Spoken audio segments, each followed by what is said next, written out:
So I'm a member of the Workers for Ethical Substance Use Policy.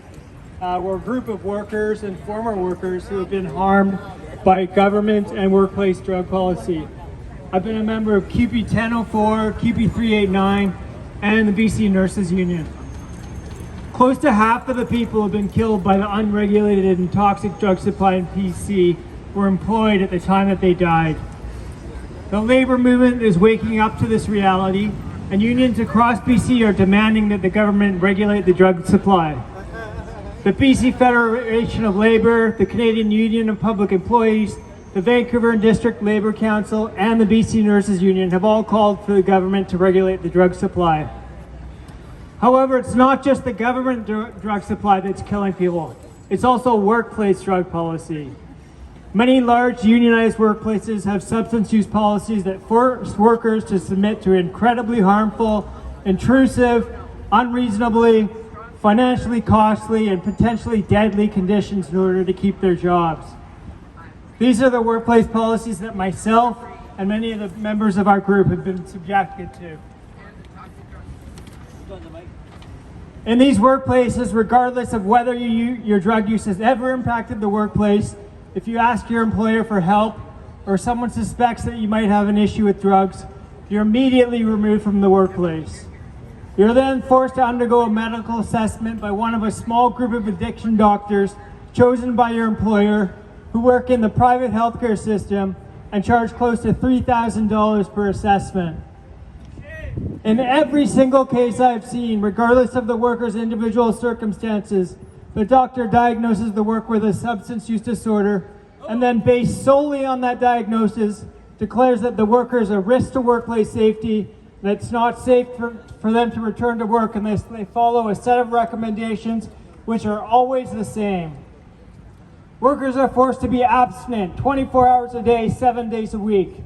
This includes being prohibited from using medications like methadone and Suboxone and other pharmacological alternatives to the unregulated drug supply, as well as being prohibited from using other medication that a worker's primary health care provider has prescribed and deemed safe to use in the workplace, such as medications for pain, sleep, and mental health conditions. This has devastating effects on workers' health and our ability to continue working, and puts us at increased risk of overdose death. We lost one of our members last August. Workers are subjected to this despite the fact that there is no compelling scientific evidence that workers who have been diagnosed with a substance use disorder pose a risk to workplace safety, or that we must achieve abstinence in order to come to work and perform our job duties unimpaired. However, workers are forced to submit to multiple years of random urine drug testing.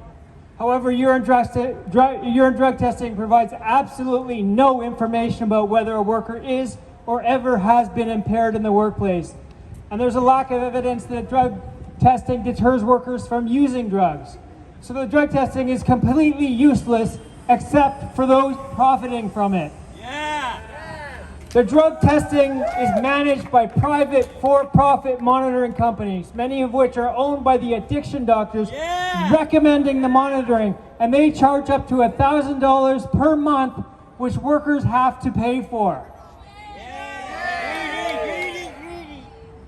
Workers are also forced to go to unregulated private for-profit, typically religious 12-step residential addiction facilities chosen by the addiction doctor, which costs up to $30,000 a month.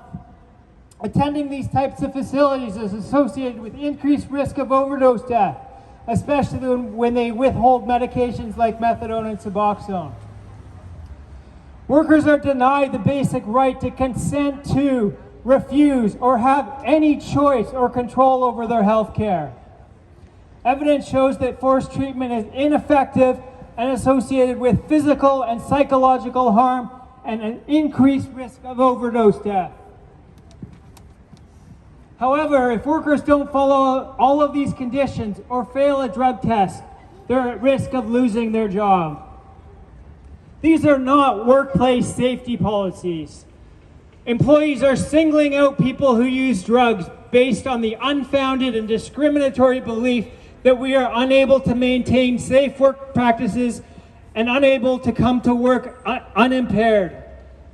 However, privately operating addiction doctors, monitoring companies, and residential addiction facilities have duped employers, unions, professional colleges, WorkSafe BC, and insurance providers into believing that this is the way that workers who use drugs should be treated. And these addiction doctors, monitoring companies, and rehab centers are making a ton of money off of exploiting workers under this system, a privatized system that is based on misconceptions and discrimination, that is harming workers who use drugs, putting us at increased risk of drug toxicity, death, and often pushing us out of the workplace and into poverty. These are the types of policies that the speakers who were supposed to show up here today at this conference, these are the type of policies that they support and lobby for. They're lobbying for policies that bring misery and death to us and money to their friends in privatized healthcare. And we will not stand for it. Guys, give it up for Byron!